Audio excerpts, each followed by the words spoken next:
فرمایا اذا بشر احدهم بالانثى، جب ان کو لڑکی کی خبر دی جاتی ہے کہ بیٹی کی ولادت ہوئی ہے، ظل وجهه مسودا وهو كظيم، ان کا چہرہ سارا دن سیاہ رہتا ہے اور یہ غصے کے کڑوے گھونٹ کو پی رہے ہوتے ہیں۔ عربوں میں عادت تھی کہ جب اطلاع ملتی تھی نا کہ بیٹی پیدا ہوئی ہے تو خوش ہونے کے بجائے چہرے پہ سیاہی آ جاتی تھی، سارا دن چہرہ سیاہ رہتا تھا، یہ کیا ہو گیا؟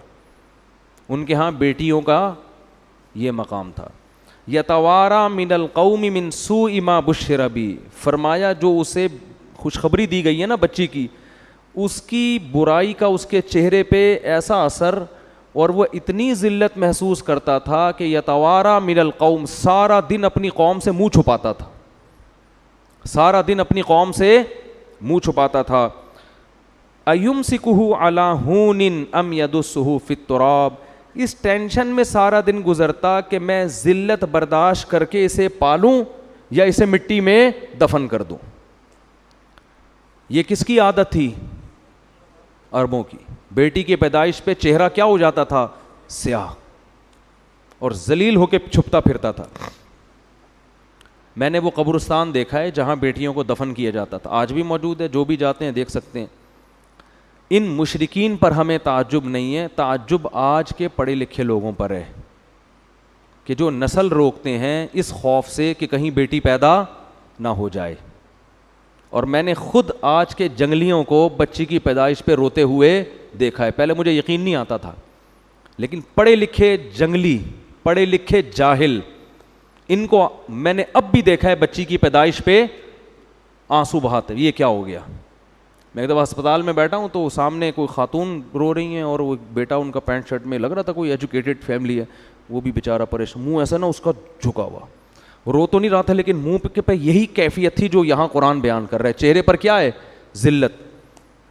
تو ماں اس کو تسلی دے رہی ہے اور رشتہ دار کہہ رہے ہیں بھائی ہائے بیچارے کا منہ اتر گیا، پہلے بھی بیٹی ہوئی تھی اب بھی کیا ہو گئی؟ بیٹی۔ اس سے پتہ چلتا ہے کہ یہ لوگ خدا پر ایمان نہیں رکھتے، ان کو کوئی ضرورت نہیں ہے اپنے آپ کو مسلمان کہیں، شناختی کارڈ میں تمہاری نمازوں کی اللہ کو کوئی ضرورت نہیں ہے۔ سب سے پہلے اللہ دیکھتا ہے کہ تمہارا اللہ پر ایمان اور توکل کتنا ہے۔ بیٹی کس نے دی ہے؟ تیری ماں بھی تو کسی کی بیٹی ہے نا جس نے تمہیں جنا ہے، وہ نہ ہوتی تو تم پیدا ہوتے؟ تو یہ بڑی جب اللہ ختم نہ آپ کی ڈکشنری سے تو پھر بہت بڑی درندے بنو گے، یہ بتا دوں، بہت بڑی درندے۔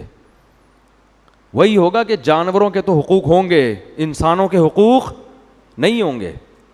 بلیوں کے حقوق ہیں، ماں باپ کے حقوق نہیں ہیں۔ آج کل دوستوں کو پالا جا رہا ہے، ایئر ہوسٹس کے حقوق جانتے ہیں۔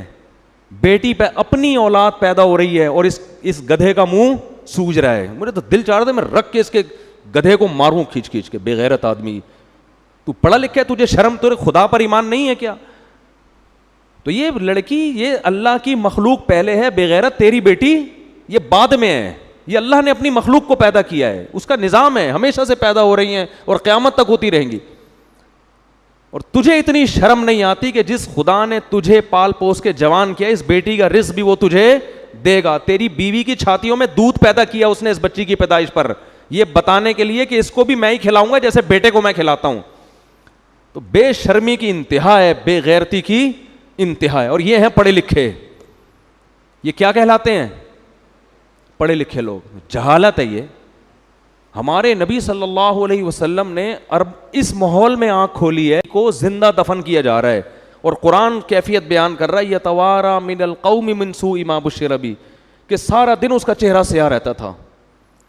لیکن آپ صلی اللہ علیہ وسلم نے کتنی محبت دی بیٹی کو۔ نماز میں اپنی بیٹی کو نواسی کو کندھے پہ اٹھا کے 4 رکعتیں آپ نے ظہر کی پڑھائی ہیں۔ حالانکہ بچوں کو کندھے پہ بٹھا کے نماز پڑھنا سنت عمل عام معمول نہیں ہے، آپ نواسی کو کندھے پہ اٹھا کے 4 رکعتیں پڑھائی ہیں۔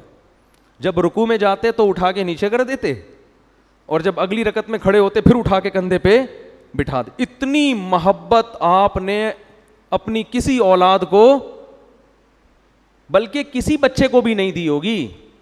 بھائی زیادہ اتنی محبت دے دی نا، کسی بچے کو گود میں اٹھا لیا، صحابہ کہتے ہیں ہم نماز کے انتظار میں تھے, آپ صلی اللہ علیہ وسلم جب آئے ہیں تو ہم حیران ہو گئے کہ آپ کے کندھے پہ آپ کی نواسی بیٹھی ہوئی ہے. نواسی تو تھوڑی دور ہو گئی نا, بیٹی کی بھی بیٹی ہو گئی. تو ہم حیران تھے یہ کیا ہوا بھائی, اور اسی طرح آپ نے نیت باندھ لی ہے بھائی, سید الانبیاء ہیں اور نواسی کو کندھے پہ بٹھا کے نماز پڑھا رہے ہیں, پیچھے ابو بکر, عمر, عثمان, علی جیسے لوگ کھڑے ہوئے ہیں, اتنی مبارک محفل. اب حیران ہے صحابہ, فرماتے ہیں جب رکوع میں گئے نا تو اس کو اٹھا کے, کیونکہ گر جائے گی نا وہ, چلو اب ایک دفعہ نیچے رکھ لیا تو کافی ہے, اگلی رکعت میں کھڑے ہونے سے پہلے دوبارہ اٹھا کے کندھے پہ بٹھایا اس کو. چاروں رکعتیں اس طرح سے پڑھی ہیں. علماء کہتے ہیں اس میں حکمت یہ تھی, عربوں کے دل سے بیٹی کی نفرت کو کھرچ کھرچ کے نکالنا. اتنا پروٹوکول تو حسن حسین کو بھی نہیں دیا آپ صلی اللہ علیہ وسلم نے, ان کو بھی کندھے پہ بٹھایا ہے, خطبے میں گود میں اٹھایا ہے, نماز کندھے پہ بٹھا کے 4 رکعتیں نہیں پڑھائی ہیں. تو کیا کس مذہب سے تمہارا تعلق ہے اور تم منہ بنا رہے ہو؟ بھائی 10 بیٹیاں ہو جائیں, 15 ہو جائیں, 16 ہو جائیں, 20 ہو جائیں, کوئی بات نہیں, اللہ کی نعمت ہے, خوش ہو اللہ کے. اور اللہ بیٹا دے کے اس کو نافرمان بنا دے, تمہارے سر پہ جوتے لگا رہا ہو, وہ اچھا لگے گا پھر؟ تو جو دے رہا ہے اللہ اس پہ بولو نا بھائی. اصل روکو اس نیت سے کہ میرے 6 بیٹیاں ہو گئی ہیں, 7ویں بھی کہیں بیٹی نہ ہو جائے. بعض لوگ کیا کرتے ہیں, بیٹا ہو گیا تو نسل روکتے ہیں کہ بس اب نہیں چاہیے, بیٹی ہو گئی تو بیٹے کی لالچ میں نسل بڑھاتے ہیں. اس سے کیا ہو رہا ہے, جو قدرت کا ایک نظام ہے نا, لڑکے اور لڑکی کا جو ریشو ہونا چاہیے, گروتھ ریشو, وہ کیا ہو رہا ہے, خراب. جن کے لڑکیاں ہو رہی ہیں وہ لڑکے کی لالچ میں ہونے دے رہے ہیں, جو لڑکے ہو گئے تو 1-2 کے بعد بریک لگا دی. او بھائی غیر مسلموں پہ یہ چیزیں سوٹ کرتی ہیں.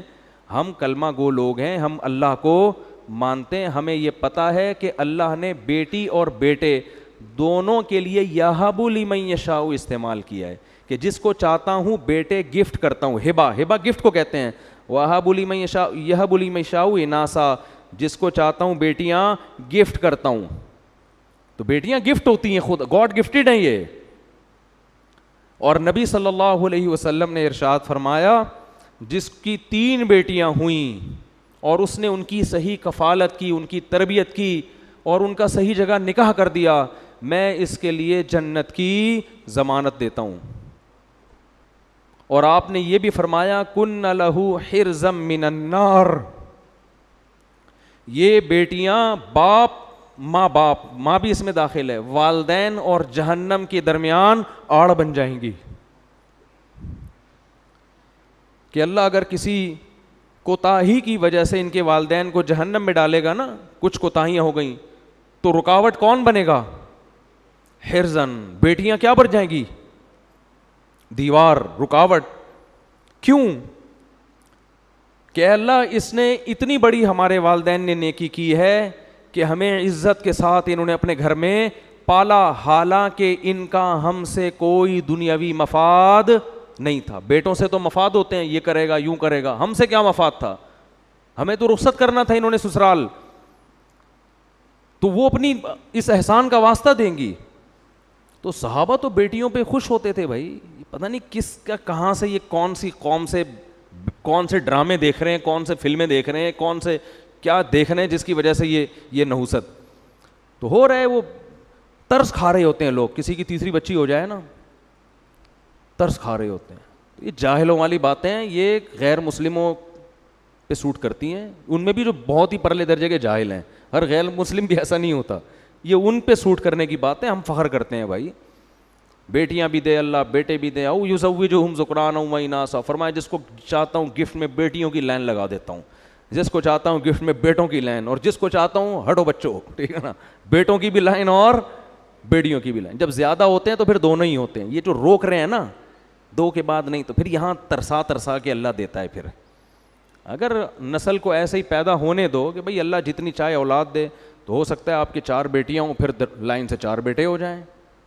لیکن جب آپ نے یہ بخل ہے نا طبیعت میں کہ کھلائیں گے کہاں سے, ان پہ تو خرچ کرنا پڑے گا, تو پھر اس کا مطلب ہے کہ آپ کا اللہ پر ایمان نہیں ہے. پھر اللہ بھی کہتا ہے میں ٹینشن ہی دوں گا تجھے. اور وہ بچہ بھی جو لڑکا بھی جو پیدا ہوگا نا, وہ ایک ہی انڈا, وہ بھی گندا. بولو گے یار ایک بچہ لڑکا ہوا اور وہ بھی کم بخت, بولو کسی کام کا نہیں. توکل کرو, اللہ پہ اعتماد کرو, نہ بہنوں کو ٹینشن سمجھا کرو اور نہ بیٹیوں کو. نبی نے بہنوں کی کفالت پہ بھی خوشخبریاں سنائی ہیں. تو قرآن یہ ان کے مشرکین مکہ کی نا حالت بیان کر رہا ہے کہ ان کی حالت کیا ہے, سارا دن منہ چھپاتا پھرتا ہے لوگوں سے.